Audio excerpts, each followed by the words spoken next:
السلام علیکم، فخر نیوز کے ساتھ میں ہوں سعدیہ بطول۔ سب سے پہلے شامل کریں گے آج کی اہم خبریں۔ لاہور سے نثار احمد عابد، نمائندہ خصوصی فخر نیوز حلقہ پی پی 162 کے رمضان کے پروگرامات کی رپورٹ پیش کرتے ہیں۔ رمضان المبارک کے آتے ہی ہر طرف نیکیوں کی بہار آ گئی ہے۔ رمضان المبارک کی اہمیت اور ضرورت پر بات ہو رہی ہے۔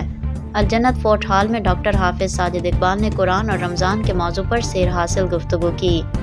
نولکھا شادی ہال میں نیز پاک وابڈا ٹاؤن اور پنجاب گورنمنٹ سوسائٹی کے افراد سے پروفیسر شہزاد احمد صدیقی نے سیرت رسول صلی اللہ علیہ وآلہ وسلم سے کردار سازی اور کل بشیر خاور بٹ نے قرآن کریم سے کردار سازی کے عنوان سے بات کی۔ جامع مسجد ایکسپو ایونیو میں بلال قدرت بٹ نے ہم اور رمضان المبارک کے عنوان سے بات کی۔ دی پنجاب اسکول ٹاؤن شپ میں ایک بڑے افطار ڈنر کا اہتمام کیا گیا، جس میں دور و نزدیک سے ایک بڑی تعداد نے شرکت کی۔ مزید خبروں اور اپڈیٹس کے لیے دیکھتے رہیے فخر نیوز HD۔